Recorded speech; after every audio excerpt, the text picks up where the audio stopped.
Silverstone. Gara, come preannunciato, molto difficile per Ferrari. Lo dissi ieri dopo le qualifiche che oggi il passo gara sarebbe stato fortemente condizionato dal surriscaldamento delle gomme. Storicamente sappiamo che Ungheria è un tracciato che mette a dura prova il degrado. La strategia migliore sarà due soste con media, hard, e poi per l'ultimo pit stop si poteva scegliere tra media o hard. Ferrari insieme anche a Aston Martin e pochi altri team è andata sulla gomma hard, scelta abbastanza strana, ma raga, sono davvero deluso di questa gara di Ferrari, perché mentre gli altri migliorano, vediamo McLaren, anche Mercedes, Ferrari rimane ferma un po' come Aston Martin e si sta creando una divisione nel gruppo di mezzo tra McLaren e Mercedes che lottano per essere seconda forza e Ferrari e Aston Martin che lottano per essere quarta forza. Per ora Ferrari sta avendo la meglio sul team inglese, ma sono molto vicini. E la cosa che mi delude ancora di più è che si dà quell'aspettativa prima di ogni weekend. Come ha detto lo stesso Vasseur, arriviamo in Ungheria per lottare per fare la pole position e Ferrari è stata molto lontana ieri, ha fatto le qualifiche non all'altezza, arrivando addirittura dietro all'Alfa Romeo di Joe, e oggi il passo gara è stato inesistente, molto condizionato, come abbiamo detto, dal surriscaldamento delle gomme. Infatti si vedeva chiaramente che Ferrari cercava di tenere il ritmo di Mercedes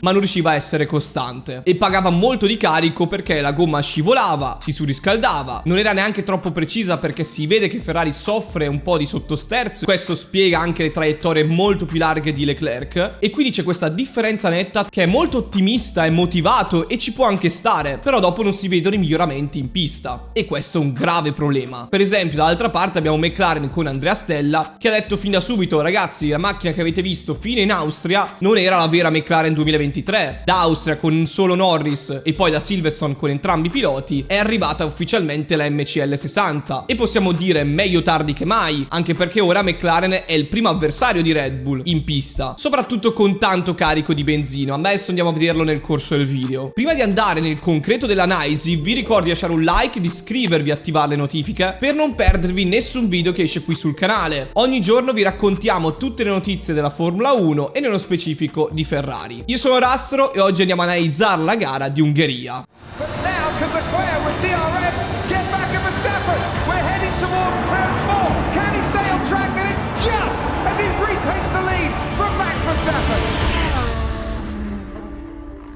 Oggi dobbiamo iniziare analizzando la partenza. Eh sì, perché Hamilton mi ha molto deluso in questa situazione. Partiva dalla parte pulita della pista, ha provato 4 volte la partenza e da 7 volte campione del mondo mi aspettavo qualcosa di più in curva 1. Sicuramente Hamilton ha anche pagato lo stacco della frizione dove ha sbagliato. Verstappen è partito meglio, è riuscito subito a prendersi l'interno, ma in quella situazione da parte di Hamilton non mi aspettavo una staccata profonda, perché è ovvio che Verstappen ti forza fuori. Mi aspettavo più un incrocio, cosa che di solito Alonso fa, frenando un attimino prima. Oppure Hamilton poteva forzare ancora di più Verstappen all'interno, così aveva una traiettoria migliore, o ancora allargare, uscire fuori dalla pista e poi rientrare. Hamilton poteva gestirla in maniera diversa e non perdere quelle posizioni in partenza, una su Piastri che è passato all'interno di curva 1 dopo Verstappen e l'altra con Norris che è passato all'esterno di curva 2 facendo un sorpasso magnifico. Tra l'altro, parentesi, Norris ancora una volta ha fatto una gara sontuosa, è stato uno degli MVP di questo GP in Ungheria sicuramente, e in quella situazione Norris aveva anche una gomma media nuova che lo ha aiutato a avere più grip. Detto questo, Hamilton si è giocato tutta la sua gara in partenza, perché se fosse partito bene, anche perdendo la posizione su Max ma non sulle McLaren, era sicuramente da podio, vedendo il suo ritmo gara che è stato molto